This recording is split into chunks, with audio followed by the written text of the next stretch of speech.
सबको जो लाइफ में ये 3 गुरु का अनुभव इसी सीक्वेंस में होगा, पहले दीक्षा गुरु फिर हमको अनुभव चैत्य गुरु की आवश्यकता नहीं। चैत्य गुरु आप अनुभव करें कि नहीं करें, वो हमारे लिए फेवरेबल कार्य करते रहते हैं। चैत्य गुरु अच्छी बातों के लिए इंस्पायर करते रहते हैं। चैत्य गुरु हमारे अंदर, हमारे मन में कभी ऐसी बातें दे देते हैं कि हम कहीं से कनेक्ट हो जाए, स्पिरिचुअलिटी से, गुरु परंपरा से कनेक्ट हो जाए। और जब हम उस इंस्पिरेशन को समझते हैं, उसको एक्सपांड करते हैं, एक चिंगारी चैत्य गुरु दे देते हैं, उस चिंगारी को हम जब एक्सपांड करते हैं, चैत्य गुरु कहते हैं कि नहीं, मैंने सत्संग अटेंड करना चाहिए। ये इंस्पिरेशन, ये चिंगारी चैत्य गुरु ने हमारे चित्त में, हमारी चेतना में डाल दी। अब हम क्या कर रहे हैं, उसको समझ के उसको एक्सपांड कर रहे हैं, उस चिंगारी को। हम नेक्स्ट टाइम सोच रहे हैं कि चलो मंदिर जाते हैं, किसी के साथ जाते हैं, फिर नेक्स्ट टाइम मंदिर में गए, फिर सोचते चलो सत्संग में जाते हैं, फिर सोचते चलो 16 माला करते हैं, फिर सोचते चलो 32 माला करते हैं, फिर चलो सेवा करते हैं, अभिषेक करते हैं, प्रसाद पाते हैं, यात्रा जाते हैं, सब एक्सपांड एक्सपांड एक्सपांड चैत्य गुरु कर रहे हैं। फिर जब एक स्तर पे आते हैं तो चैत्य गुरु ही दीक्षा गुरु को कुछ एक प्रकार का इंडिकेशन देते हैं कि ये जो जीव है, ये आपके शरण में आ रहा है, इनको आश्रय दीजिए। और दीक्षा गुरु उनको देखते कि इन्होंने क्या शिक्षा ग्रहण की है, शिक्षा ग्रहण की है कि नहीं की है। क्योंकि हमारे पास चिंगारी थी, उस दौरान हमने सत्संग अटेंड किए, हम बहुत सारे भक्तों का एसोसिएशन से बहुत सारे शास्त्रों का इंस्ट्रक्शन समझे, तो दीक्षा गुरु को बराबर वैसा इंडिकेशन मिल जाता है। तो दीक्षा गुरु दीक्षा के लिए सामने प्रकट हो जाते हैं। So it's divine, it's all is divine. वैसे हमारा संप्रदाय शिक्षा संप्रदाय है, अर्थात क्या, हमको शिक्षा से शुरुआत करनी होती है। कई जगह पे आप देखेंगे दीक्षा से शुरुआत होती है, फिर तो कोई शिक्षा लेता ही नहीं। एक बार दीक्षा होने की सो हमारे संप्रदाय में क्या, प्रभुपाद जी क्या कहते हैं कि शिक्षा is important, we start with education. तो हम शिक्षा से शुरुआत करते हैं। शिक्षा की क्यों प्राप्त, कैसे प्राप्त होती है? बाय द इंस्पिरेशन ऑफ चैत्य गुरु। जब वास्तव में आप सिंसियरली कर रहे हैं ऐसा जब चैत्य गुरु को लगता है, तब दीक्षा गुरु प्रकट हो जाते हैं, तब दीक्षा होती है। चैत्य गुरु को जब तक नहीं, वैसे एनवायरमेंट क्रिएट ही नहीं होता है। जब तक हमारे अंदर अशुद्धि पड़ी रहती है, तब तक वो एनवायरमेंट ही उत्पन्न नहीं होता है। और जब हमारे अंदर की शुद्धि हम स्वयं सोचते हैं, चैत्य गुरु की इंस्पिरेशन को समझते हैं, तब जाके हमारा एनवायरमेंट क्रिएट होना शुरू होता है। और हम चैत्य गुरु की उस पार को समझ ही नहीं रहे। कई बार ऐसा होता है, कई लोगों को हम देखते हैं 15-15, 20-20 साल, 25-25 साल से है, लेकिन आगे नहीं बढ़ रहे, क्योंकि वो जो अपॉर्चुनिटी मिलती है उसको समझ नहीं पाते, वहीं की वहीं रहते, उसको समझ नहीं पाते। That's the problem. सो इस प्रकार से, ठीक है, सो इस प्रकार से दीक्षा गुरु, शिक्षा गुरु और चैत्य गुरु होते हैं। श्रील प्रभुपाद जी दीक्षा शिक्षा गुरु इस विषय पे चैतन्य चरितामृत का आदि लीला में 1.46 में कहते हैं, और ये सेम श्लोक श्रीमद् भागवतम का है बेसिकली 11.17.27, 11वां स्कंद। भगवान कृष्ण उद्धव जी को कहते हैं, क्या कहते हैं? आचार्यं मां विजानीयात्, बोलिए, आचार्यं मां विजानीयात् न अवमन्ये कैर्चित्, न मर्त्य बुद्ध्या अमूल्यते, न मर्त्य बुद्ध्या अमूल्यते, सर्वदेव मयो गुरु। अर्थात एक व्यक्ति को समझना चाहिए, क्या समझना चाहिए? आचार्य जो होते हैं, अच्छा, आचार्य इस शब्द का अर्थ क्या है? जिनका आचरण सर्वोत्कृष्ट है, उत्तम आचरण वाले, उनको कहते हैं आचार्य। तो भगवान कृष्ण उद्धव जी को कह रहे हैं कि व्यक्ति को ये समझना चाहिए कि आचार्य जो होते हैं, गुरु जो होते हैं, वो क्या होते हैं? आचार्य माम विजानीयात्। यू शुड नो आचार्य माम विजानीयात्, अर्थात आपको पता होना चाहिए। क्या पता होना चाहिए? आचार्य माम। आचार्य जो होते हैं, दीक्षा गुरु जो होते हैं, गुरु जो सब स्पिरिचुअल मास्टर जो होते हैं, वो मेरा स्वरूप है। ऐसे कृष्ण साक्षात कह रहे हैं, न अवमन्येत कहिर्चित, न अवमन्येत, न नहीं अवमन्येत, कभी भी उनका अवमान्य अपमान नहीं करना चाहिए, डिसरिस्पेक्ट नहीं करना चाहिए कभी भी। कहिर्चित, एट एनी टाइम, कितना भी खराब टाइम आने दीजिए, कितना भी आपको गुरुदेव के प्रति मिस इंफॉर्मेशन होने दीजिए, लेकिन डिसरिस्पेक्ट फिर भी नहीं करना चाहिए। हाँ? क्यों? क्योंकि कृष्ण कहते हैं मेरा स्वरूप है। फिर कहते हैं न मर्त्य बुद्ध्या असूये, न मर्त्य बुद्ध्या असूये। असूये अर्थात मर्त्य बुद्धि अर्थात क्या? उनको साधारण, मर्त्य बुद्धि यानी मर्त्य यानी मृत्यु होने वाली बुद्धि, यानी मृत्यु के जैसा, अर्थात साधारण, ऑर्डिनरी, साधारण। उनको क्या करना चाहिए? न मर्त्य बुद्धि, उनके प्रति मर्त्य बुद्धि नहीं रखना चाहिए, उनको असाधारण नहीं समझना चाहिए। और कहते असूये, उनके प्रति एनवियसनेस नहीं होनी चाहिए, असूया नहीं होनी चाहिए, किसी भी प्रकार का द्वेष, किसी भी प्रकार का दुर्भाव गुरुदेव के प्रति नहीं होना चाहिए, क्योंकि वो मेरा ही रूप है। और क्या समझना चाहिए? सर्वदेवो मयो गुरु, मेरे जो गुरुदेव है वो सारे देवों के रिप्रेजेंटेटिव है, सारे देवों के। हाँ? ये भाव रखना चाहिए।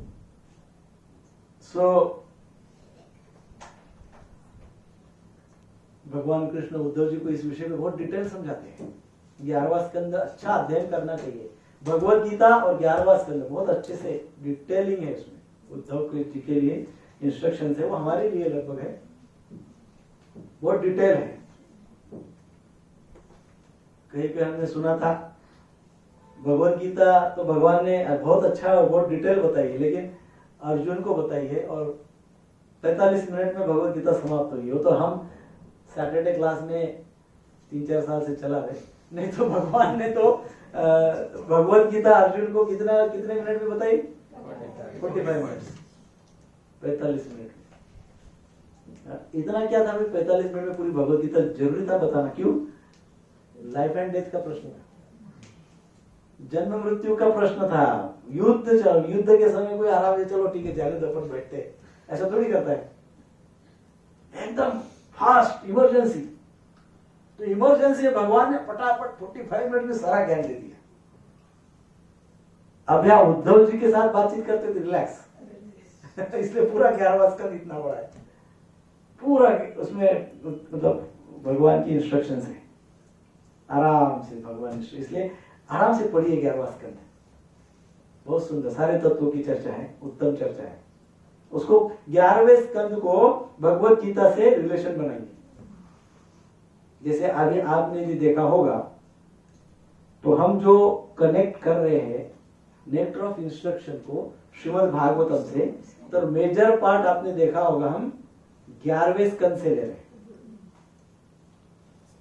11वां जो स्कंद है उसमें से हम कनेक्ट करने का प्रयास करें। और फिर चैतन्य चरितामृत, इसको इसलिए हम कह रहे हैं कि हमको समय भी इसलिए लग रहा है क्योंकि हम नेक्टर ऑफ इंस्ट्रक्शन को चैतन्य चरितामृत और श्रीमद् भागवतम दोनों के साथ कॉम्बिनेशन कर रहे हैं। तो चैतन्य चरितामृत का पहला हमने श्लोक देखा। अभी प्रभुपाद जी ने जो चैतन्य चरितामृत में कहा है और जो भगवत भागवतम का भी श्लोक है वो श्लोक ये है, अर्थात भगवान कृष्ण कह रहे हैं कि गुरु को मेरे जैसा ही समझो। इसका कई बार लोग विपर्यास भी करते हैं, अपसंप्रदाय इसी के कारण कई बार क्रिएट हो जाते हैं जो समझ नहीं पाते। जैसा कि हमने कहा कि लोग भगवान ही स्वयं को समझ लेते हैं। प्रभुपाद जी बार बार क्या कहते हैं? I am just a postman, Prabhupada ji कहते हैं ना, मैं तो क्या कर रहा हूँ, भगवान का मैसेज आप तक पहुंचा रहा हूँ, मैं तो मैं भगवान नहीं हूँ, है कि नहीं। मान लो किसी ने हमारे लिए मनी ऑर्डर भेज दिया है 10 लाख रुपए का, और कौन लेके आता है मनी ऑर्डर? तो हम क्या ये समझेंगे पोस्टमैन 10 लाख रुपए दे रहे हैं? कौन दे रहा है 10 लाख? जो भेजने वाला। तो प्रभुपाद जी कहते हैं भेजने वाला कौन है? भगवान कृष्ण है। और प्रभुपाद जी कितनी महानता है देखिए, प्रभुपाद जी कहते हैं मैं तो जस्ट पोस्टमैन। सो जीव गोस्वामी पाद इसके रेफरेंस में कहते हैं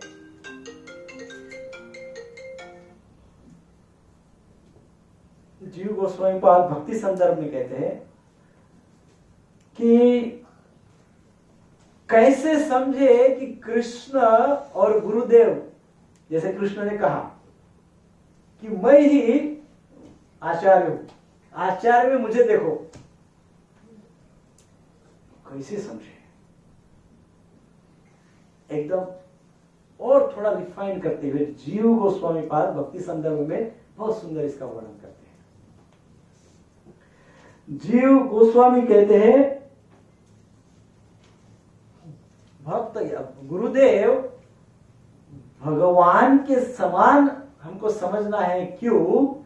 क्योंकि they are very dear to the Lord.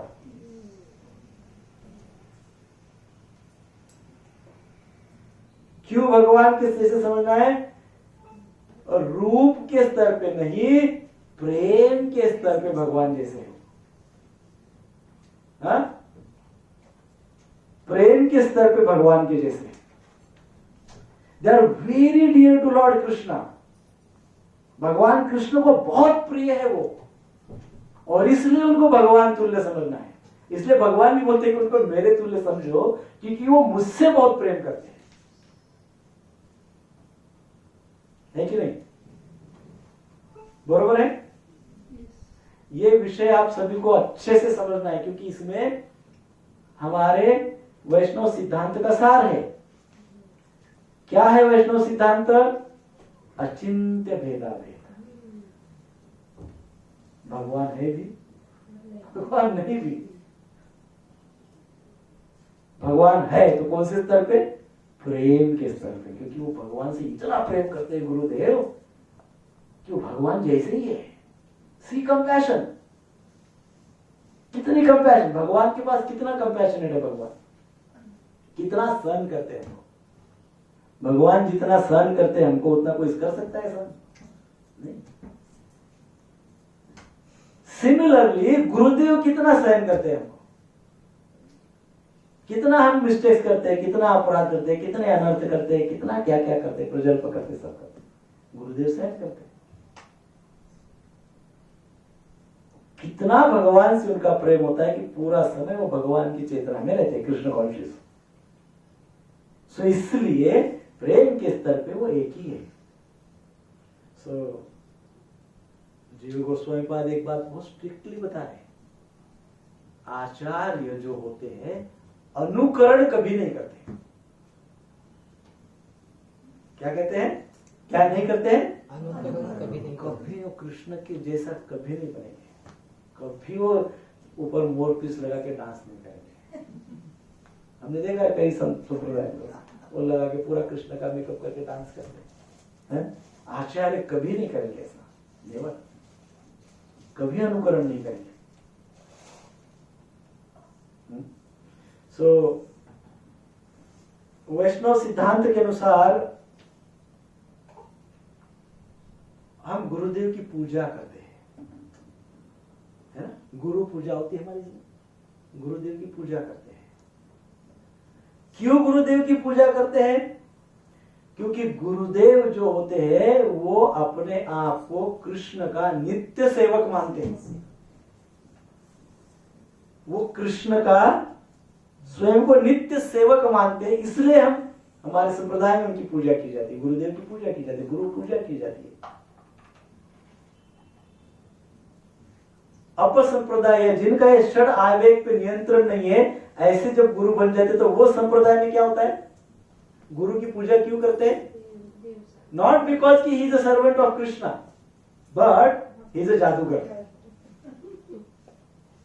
जाओ नाम रूपा गुरु पूजा करो, चरण दो, क्योंकि ये जादूगर उनके आवेग है, क्योंकि उनको फेमस होना है, उनको शिष्य बढ़ाना है, उनको मटेरियल आसक्ति है, क्योंकि इसीलिए तो जादू कर रहे हैं। अदरवाइज आदमी जादू क्यों करेगा? कंट्रोल चाहता है लोगों पे, इसलिए जादू करते हैं। अर्थात आवेग पे नियंत्रण नहीं है, ऐसे गुरु है। हाँ? तो हमारे सिद्धांत के अनुसार, वैष्णव सिद्धांत के अनुसार, हम इसलिए गुरु पूजा करते हैं क्योंकि वे गुरुदेव जो होते हैं वे कृष्ण के नित्य सेवक होते हैं, नित्य पूजा करते हैं। सो श्रील प्रभुपाद जी चैतन्य चरितामृत के आदि लीला फर्स्ट चैप्टर 47 के परपोर्ट में लिखते हैं,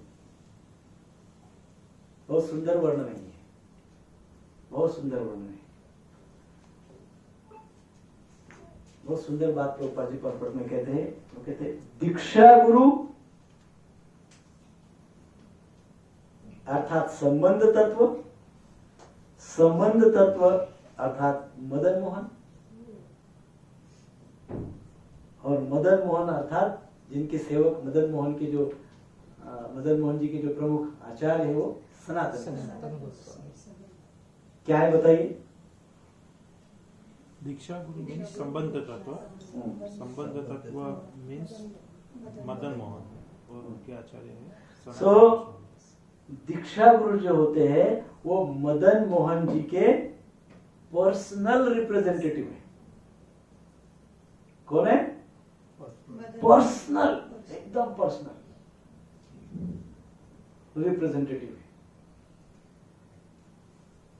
और शिक्षा गुरु जो होते हैं वो अभिधेय तत्व, गोविंद देव और रूप गोस्वामी। शिक्षा गुरु होते हैं जो personal representative of Shri Govind Dev, अर्थात Prabhupada ji personal representative of Govind Dev, और हमारे गुरु महाराज is personal representative of Madan Mohan जी।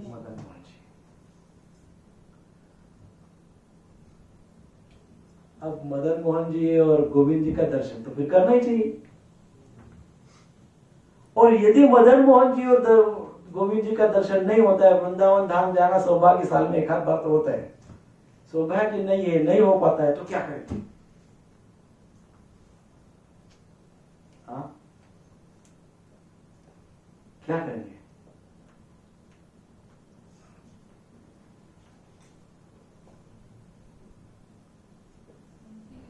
थोड़ा विवेक से बताइए।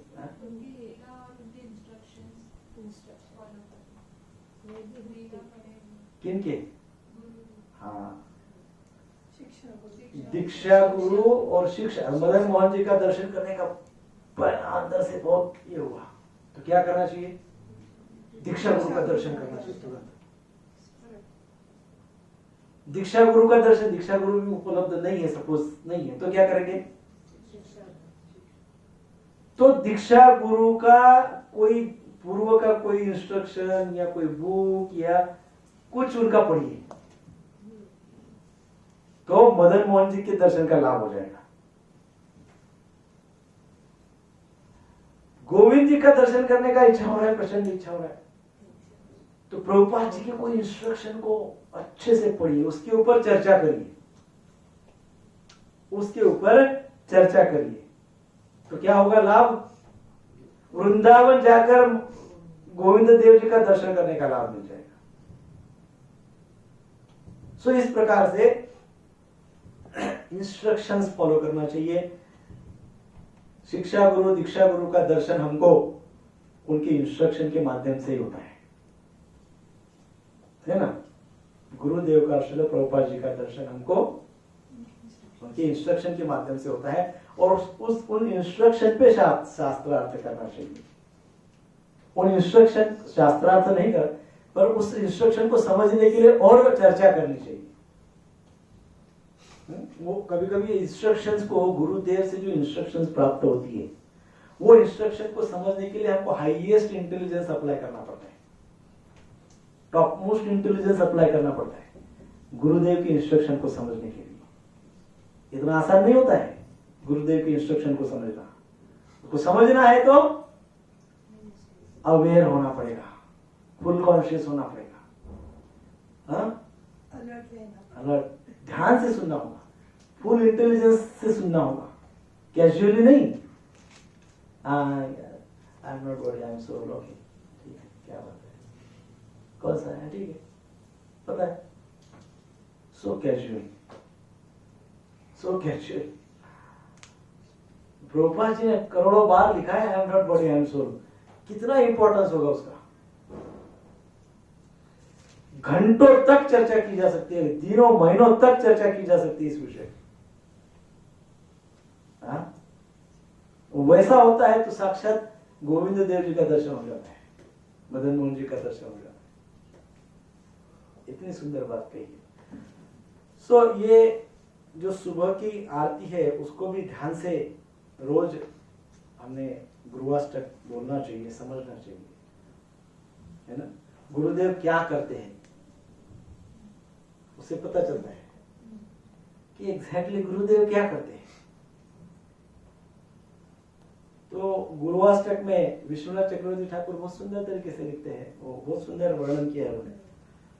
पहले तो क्या करते हैं, संसार दावा नल लीड लोक त्राणाय कारुण्य घना घनत्वम प्राप्तस्य कल्याण गुणार्णवस्य वंदे गुरु श्री चरण। संसार क्या है, दावानल है। संसार दावानल है अर्थात क्या है, जंगल में जैसी आग लगती है वैसी आग लगी है, हाँ, दावा अग्नि। किस कौन सा दावा अग्नि, कौन सी आग लगी है संसार में, कामनाएं और जन्म मृत्यु का जो चक्र है ना, जन्म मृत्यु जरा व्याधि अर्थात त्रिताप, त्रितापों का और ये साइकिल चक्र का ये दावाग्नि आग लगी हुई है। तो वो दावाग्नि को तो कौन बुझा सकता है, अपना फायर ब्रिगेड का नहीं बुझा सकता है, वो वर्षा बारिश, भगवान की कृपा, कृपा रूपी बारिश। तो यहाँ संसार में ऐसी आग लगी, इस आग को बुझाने के लिए भी क्या है, कृपा रूपी बारिश चाहिए, है ना। सो कौन करेगा वो, कौन इतना कंपैशनेट है जिसको दूसरों के दुखों की इतनी चिंता है, कोई है इस संसार में? तो दूसरे का वो जाने, अपना अपन जाने, इतना कंपैशनेट कौन है, इतना एम्पावर्ड कौन है जो ऐसे दावाग्नि को बुझा सकता है, गुरुदेव। सो इसलिए कहा गया है कि ऐसे दावाग्नि को शांत करने हेतु गुरुदेव क्या करते हैं, उद्धार करते हैं। जो पीड़ित है, दुखी है, ऐसे लोगों का वो उद्धार करते हैं, क्योंकि शुभ गुणों के सागर जो भगवान है उनकी नित्य सेवा में गुरुदेव रहते हैं। ऐसे भगवान को, ऐसे गुरुदेव को मैं प्रणाम कर रहा हूं। वंदे गुरु श्री चरणारविंदम। तो इस प्रकार से ये पूर्ण जो आरती है, गुरुअष्टक है, इसका अर्थ अच्छे से समझिए। महाप्रभु कीर्तन नृत्य गीत, गुरुदेव फिर करते क्या है, एक तो क्या करते हैं, कंपैशनेट है, पहले श्लोक में इज वेरी कंपैशनेट। दावाग्नि, दुख रूपी दावाग्नि को अपने कृपा के माध्यम से शांत करते हैं। भौतिक प्रताड़नाएं हैं जो उसको शांत करते हैं। महाप्रभु कीर्तन नृत्य गीत वादित्र माध्यन मनसो रसे। तो दूसरा क्या करते हैं, वो पवित्र नाम का कीर्तन करते हैं। और कीर्तन करते हुए क्या करते, कैसे कीर्तन करते हैं, वादित्र माध्य, वादित्र अर्थात क्या, कीर्तन करते हुए नृत्य करते हैं। महाप्रभु कीर्तन नृत्य गीत, तीन बातें करते हैं। कीर्तन करते हैं, क्या करते हैं, भाव भोर के नृत्य करते हैं, और गीत अर्थात गायन करते हैं, कीर्तन करते हैं। कीर्तन अर्थात, कीर्तन इस शब्द का अर्थ क्या है, लाउडली, हाँ? हरि का नाम Glorification of the Lord. Yes, कीर्ति का गायन। किसकी कीर्ति का गायन? भगवान की कीर्ति का गायन, इसको कहते हैं कीर्तन। सो वादित्र माध्यन मनसोरसेन, ऐसा नृत्य करते हैं। वादित्र माध्यन, वो सुंदर सुंदर प्रकार के जो वाद्य है वो भगवान की प्रसन्नता के लिए बजाते हुए क्या करते हैं? रोमांच कंपश्रु तरंग भाजो, उनके हर्षित होते हैं, रोमांच से हर्षित होते हैं। और वंदे गुरु श्री चरणारविंदम, ऐसे श्री गुरुदेव को हम प्रणाम। तो गुरुदेव क्या करते हैं? ये करते हैं, भगवान की प्रसन्नता के लिए क्या करते हैं? कीर्तन करते हैं, नृत्य करते हैं, गायन करते हैं, वाद्य कर बजाते हैं और हर्षित होते हैं कि रोमांच, रोम रोम जागृत होते हैं और कंप होता है, कंप उनके शरीर में वाइब्रेशन होता है, अश्रु उनके आंखों से अश्रु बहते। कब? जो वो भगवान की प्रशंसा करते, भगवान का कीर्तन करते, भगवान की प्रसन्नता के लिए गायन करते हैं। देन नेक्स्ट क्या है? श्री विग्रहाराधन नित्य नाना श्रृंगार तन मंदिर मार्जनाद। फिर क्या करते हैं? श्री विग्रह, विग्रह सेवा करते हैं। कैसे सेवा करते हैं विग्रह की? श्री राधा कृष्ण की पूजा में वो क्या कहते हैं? नित्य तल्लीन रहते हैं। ऐसे नहीं कि जब हमको गुरुदेव पूजा करते हुए दिखते हैं तभी पूजा करते हैं, नहीं, वो नित्य रति है। वो गुरुदेव क्या है? रति है। रति अर्थात एक्सपर्ट, ऑलवेज इटर्नल, उसी में रहते हैं, रत रहते, तल्लीन रहते हैं। सो श्री विग्रह की पूजा में नित्य तल्लीन रहते हैं। श्रृंगार तन मंदिर मार्जना, भगवान श्री विग्रह का इतना सुंदर श्रृंगार करते हैं, नित्य नवीन वस्त्रों से श्रृंगार करते हैं, मंदिर को मार्जन, मंदिर को स्वच्छ करते हैं, भगवान की सेवा करते हैं, स्वच्छता की सेवा करते हैं। सो और क्या करते हैं? युक्तस्य भक्तांश नियुंजतोपि, भक्तों को फिर क्या करते हैं? अपने भक्त अर्थात बाकी के जो भक्त है, जो शिष्य शिष्य गणों को सेवा में एंगेज करते हैं, संलग्न करते हैं, है ना? कहा गया ना, युक्तस्य भक्तांश नियुंजतोपि, भक्तों को युक्त कर देते हैं। किससे? सेवा से युक्त करते हैं, उनको सेवा दे देते हैं।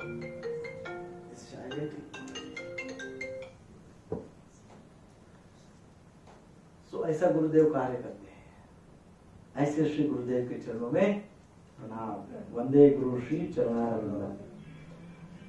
चतुर्विध श्री भगवत प्रसाद स्वातंत्र तृप्तान हरि भक्त संगान। फिर चतुर्विध श्री भगवान को भोग ऑफर करते हैं। कैसा भोग ऑफर करते हैं? 4 प्रकार के, 4 जो टेस्ट होते हैं ना, कटुआ वगैरह जो 4 टेस्ट होती है, वो 4 प्रकार से वो अर्पण करते हैं। जैसे पहला जो बताया गया, लेय अर्थात चाटे जाने वाला, चर्व्य अर्थात चबाए जाने वाला, पेय अर्थात पिए जाने वाला, और चोष अर्थात चूसे जाने वाला, ये 4 प्रकार के स्वादिष्ट भोग भगवान को भी अर्पण करते हैं। और जब गुरुदेव यह देखते हैं कि भक्तगण भगवान का प्रसाद ग्रहण करके तृप्त हो गए हैं, तो वे तृप्त हो जाते हैं, है ना? सो इस प्रकार से गुरुदेव इस प्रकार से संलग्न रहते हैं। ऐसे श्री गुरुदेव के चरणों में प्रणाम। वंदे गुरु श्री चरणारविंदम। प्रभुपाद जी का मैं कई बार एक बात बताई है। प्रभुपाद जी मायापुर में ऐसे ही करते थे, प्रसाद डिस्ट्रीब्यूशन प्रभुपाद जी को बहुत प्रिय, बहुत अच्छा लगता था। उस समय जब मंदिर का निर्माण हो रहा था तो वो सब फॉरेनर विदेशी भक्त थे, शिष्य थे प्रभुपाद जी के, अलग अलग सेवा में, और ये बिल्डिंग आधी अधूरी पड़ी हुई, सामान पड़ा हुआ ऐसे। और प्रभुपाद जी की आज जो कुटिया है जहाँ 24 आवर्स कीर्तन होता है, प्रभुपाद जी का वहाँ कुटिया रहता था, उसके सामने ऐसा खुला पड़ा होता था। प्रभुपाद जी का इंस्ट्रक्शन था कि पूरा खिचड़ी बांटते रहो, प्रसाद खिलाओ, प्रसाद। तो आसपास के गांव के लोग, उनको पता होता था कि प्रसाद है, तो पूरे गांव के गांव ऐसे आ जाते थे। और फिर ये भक्त लोग क्या करते थे, उनको ऐसे लाइन से बैठा देते थे और सबको सर्व करते थे, जा जाके ऐसे सर्व करते थे। अभी तो मैन पावर की कमी है तो हम लोग सामने रख देते, सब आके ले लेते। वो उस समय ऐसा सर्व करते थे। और प्रभुपाद जी ऐसे उनके कुटिया, उनको उनकी कुटिया से वो सब दिखता था। ऐसा लोकेशन पे प्रसाद सर्विंग था कि प्रभुपाद जी को अपनी कुटिया से वो सब दिखे। तो प्रभुपाद जी घंटों, जब तक सबका प्रसादम डिस्ट्रीब्यूशन में प्रसाद पाना सबका नहीं होता है, तब तक प्रभुपाद जी ऐसे बैठे रहते थे, उनकी ऐसे स्टाइल में। और एकदम उनके मुख पे इतना सुंदर हास्य, इतने संतुष्ट दिखते थे कि जैसे मानो वही प्रसाद पा रहे। वो सारी पब्लिक प्रसाद देती थी, लेकिन उनको देखकर इतने संतुष्ट लगते थे, इतना स्मित हास्य उनके चेहरे पे दिखता था। तो ये यहाँ पे वर्णन किया गया है कि चतुर्विध श्री भगवत प्रसादो स्वादन्न तृप्तान हरि भक्त संगान। जब भक्तों को, हरि के भक्तों को प्रसाद देते हुए जब वो देखते हैं तो अपने आप में संतुष्ट हो जाते हैं। और कृत्वे तृप्तिम भजतस्दैव वंदे श्री गुरु श्री चरणारविंद। अर्थात श्री गुरुदेव इस प्रकार से संतुष्ट रहते हैं जो लोग जब भक्त प्रसाद पाते हैं तब। तो ऐसे श्री गुरुदेव को प्रणाम। तो यही महत्व की बात है कि गुरुदेव क्या क्या करते हैं वो हम सबके लिए इंस्पिरेशन है। गुरुदेव की ये सारे कार्यकलापों से हम इंस्पायर होना चाहिए, है ना, इस पर इंस्पिरेशन मिलना चाहिए। श्री राधिका माधवयोर पार माधुर्य लीला गुण रूप नाम नाम प्रतीक्षण स्वादन लोरूपस्य वंदे गुरु श्री चरणारविंदम। अब श्री राधा माधव जी के नाम, रूप, गुण, लीला इसके विषय में श्रवण करने के लिए सदैव उत्सुक रहते हैं। श्री राधिका माधवयोर पार माधुर्य लीला गुण रूप नाम नाम सदैव उत्सुक रहते हैं। जो रियल गुरु होते हैं, हमको गुरुदेव से इंस्पिरेशन, ब्लेसिंग मिलती है। गुरुदेव की यही इच्छा होती है कि भक्तगण भी श्री राधा माधव के नाम, रूप, गुण, लीला में रुचि बढ़ाए, उसमें उनको टेस्ट आए, उसमें अपनी टेस्ट बढ़ाए। इधर उधर के टेस्ट बढ़ाएंगे तो राधा माधव के नाम, रूप, गुण, लीला में टेस्ट नहीं आएगी, डाइल्यूट हो जाएगी टेस्ट। यदि हमको नाम में टेस्ट नहीं आ रही है, गुण में टेस्ट नहीं आ रही, भगवान की इंटरेस्ट नहीं आ रहा है, तो इसका अर्थ है कि हम दूसरी कई ऐसी अनर्थों में बहुत ज्यादा एंगेज है, अनर्थों में ज्यादा एंगेज है। एकदम उत्साह आना चाहिए जब भगवान का नाम लेते हैं। ये गुण के विषय में समझते हैं, रूप के विषय में समझते हैं, लीलाओं के विषय में समझते हैं। सो गुरुदेव प्रत्येक क्षण उसकी लालसा में रहते। कैसे? उनको वो नाम, रूप, गुण, लीला का आस्वादन मिले। ऐसे श्री गुरुदेव के चरणों में हमारा प्रणाम। वंदे गुरु श्री चरणारविंदम। निकुंज यूनो रतिकेलि सिद्धे याया लिपियुक्तेर अपेक्षणीय तत्रादि दक्षाति वल्लभस्य वंदे गुरु श्री चरणारविंदम। गुरुदेव अति प्रिय गुरुदेव जी को कुछ है तो है राधा कृष्ण। और राधा कृष्ण की निकुंजों में जो माधुर्य लीला है, वो माधुर्य लीला संपन्न करने के विभिन्न अवसरों को या अपॉर्चुनिटीज को जो गोपियां आयोजन करती रहती है, या उसको अर्थात श्री राधा माधव की लीलाओं में सम्मिलित होने के लिए गोपियां अनेकों प्रकार से कार्यकलाप करती है या प्लानिंग करते रहती है कि किस प्रकार से राधा माधव की लीला में सम्मिलित हो जाए। अब श्री गुरुदेव के हृदय में भी ऐसी लालसा होती है। वो क्या करते हैं? वो भी उस लीला में सहायता सेवा करने के लिए तत्पर रहते हैं। अर्थात ऐसे गुरुदेव जो राधा कृष्ण की जो निकुंज लीला है, उस निकुंज लीला में उनकी सेवा करने के लिए तत्पर रहते हैं। निकुंज यूनो रतिकेलि सिद्धे यायालि विद्युक्तिक अपेक्षणे तत्रादि दक्षात् अतिवल्लभस्य वंदे गुरु श्री चरणारविंदम। साक्षात् धरित्वेन समस्त शास्त्रे रुक्तस्तथा भाव्यतैव सत्ते किंतो प्रभुर्य प्रियैव तस्य वंदे गुरु श्री चरणारविंदम।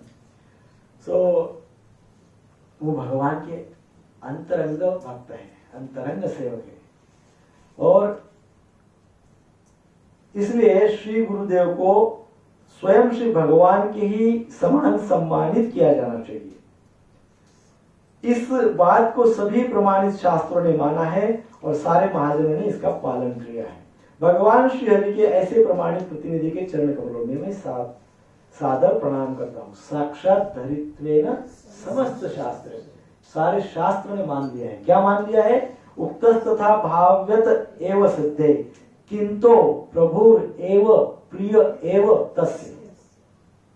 ये प्रभु के सेवा तो करते हैं, परंतु शास्त्र ने ये कहा है कि किंतु और प्रभु एवं प्रिय एवं तस्य, ये प्रभु के भगवान के अति प्रिय है और भगवान इनको अति प्रिय है ना। इसलिए ऐसे गुरुदेव को मैं प्रणाम करता हूं। यस्य प्रसादात् भगवत प्रसादो यस्य प्रसादात् न गति कुतोपि ध्यायस्तु वंशस्य यशस्त्री संदेव वंदे गुरु श्री चरणारविंद। क्या कहा गया है? बहुत सुंदर बात है, बताइए। यस्य प्रसादात् भगवत प्रसाद, यस्य उनका प्रसाद मिला तो भगवान का प्रसाद मिला। यस्य प्रसादान् न गति कुतोपि, वो प्रसाद मिला तो ही गति मिलेगी, प्रसाद नहीं मिला तो गति नहीं मिलेगी। गुरु कृपा मिली तो ही गति मिलेगी, कि गुरु कृपा ही भगवान की कृपा है। यस्य प्रसादात् भगवत प्रसाद, उनकी कृपा ही भगवान की कृपा है और उनकी कृपा मिली तो ही गति मिलेगी, अन्यथा गति नहीं मिलेगी। ध्यायस्तु तस्य यशस्त्री संध्या।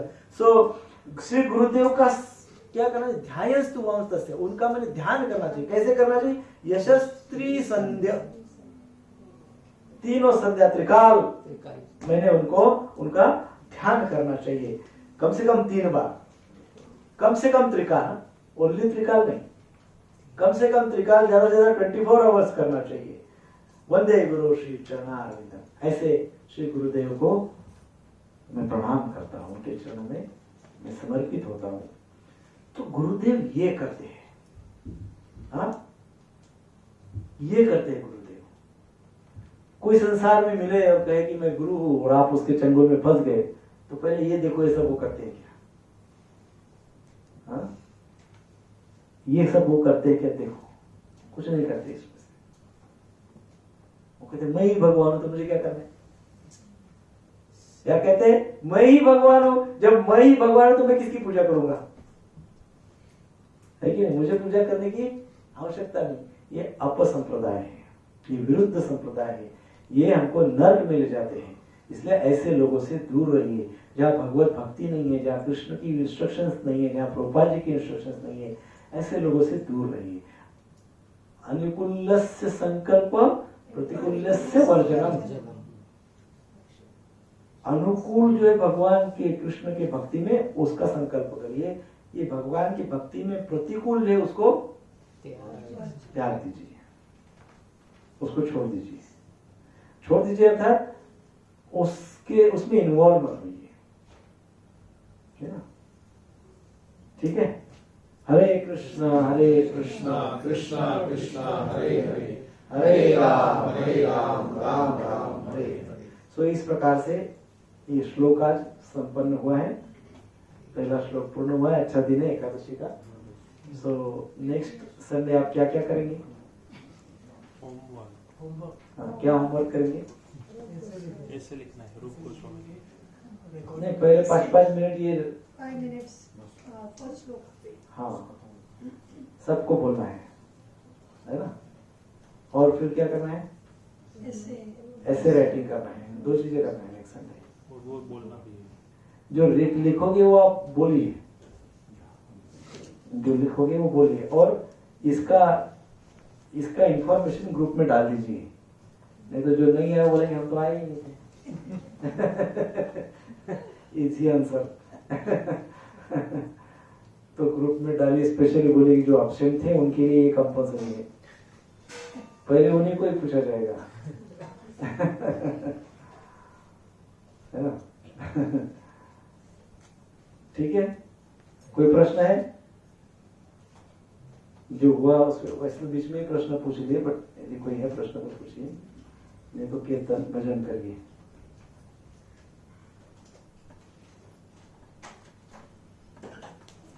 प्रभु जी, आपने लास्ट वीक एक सेंटेंस बोला था कि हम समस्या का समाधान नहीं कर सकते, उससे दूर हो सकते हैं। It means what? इसका मतलब क्या है? उसका तो पूरा डिटेल चर्चा हुई थी। कोई मैं तो बहुत उसका विषय कौन सा था बताइए। माता जी ने पूछा कि आप क्रोध समस्या का को और आप समस्या को सॉल्व नहीं कर सकते, इसलिए वहां से दूर हो जाना चाहिए। क्रोध का विषय। तो अभी समझो मैं ऑफिस में बैठा हूँ, तो मेरे बॉस ने मुझे बोला कि भाई आपको ये काम करना है और ये 12 बजे तक खत्म करना है। वेरी डिफिकल्ट, बहुत डिफिकल्ट है, समस्या बहुत डिफिकल्ट है, मैं नहीं कर सकता 12 बजे तक। तो क्या करना चाहिए? छोड़ के चला जाना चाहिए। हाँ बोलिए, आप सबको पूछा है प्रश्न है, मेरे को प्रश्न नहीं है। आप सभी को प्रश्न है, उत्तर दीजिए। नहीं दे सकते? उत्तर दीजिए। मैंने कहा था उस सिचुएशन से दूर हो जाइए। मैंने ये भी कहा था नीचे उतर जाइए। आपको याद है कि नहीं? हाँ। तो कौन सी सिचुएशन से? जैसा मैंने कहा ऑफिस में मेरे बॉस ने मुझे वो प्रपोजल दिया 12 बजे तक काम करना है, आपको करना है। मेरे से हो नहीं पाएगा 12 बजे तक, मुझे पता है। तो फिर मेरे प्रभु जी ने तो बोला था दूर हो जाइए, छोड़ो चलो घर पे। तो अगर फिजिकली हम लोग दूर नहीं हो सकते तो मेंटली हमें ये समझना है कि ये जो हो रहा है, भगवान को प्रे करना है कि ये जो हो रहा है उसमें मेरा कोई, मैं जानता हूँ कि मेरा इसमें मेरी कोई गलती नहीं है, लेकिन ये जो हो रहा है उसमें मुझे सहाय करे आपके। एग्जैक्टली फिजिकली दूर नहीं हो सकते, क्योंकि मेरी वो ऑब्लिगेटरी ड्यूटी, मेरा कर्तव्य कर्म है वो, उससे मैं दूर नहीं हट सकता। तो मैं मेंटली ये सोच सकता हूँ, क्या मैं पहले तो उस व्यक्ति के लिए प्रार्थना करता कि हे भगवान आप सब जानते हैं। पहले तो ऐसे बात शुरुआत की थी, आप सब जानते हैं और मैं ये जानता हूँ कि ये सामने वाले व्यक्ति की गलती है, लेकिन फिर भी भगवान आप मुझे सहायता करें। पहले तो ये प्रार्थना है, लेकिन फिर भी मैंने वो एक सिचुएशन ओरिएंटेशन में बोला। क्या situation? What was the subject matter? Anger.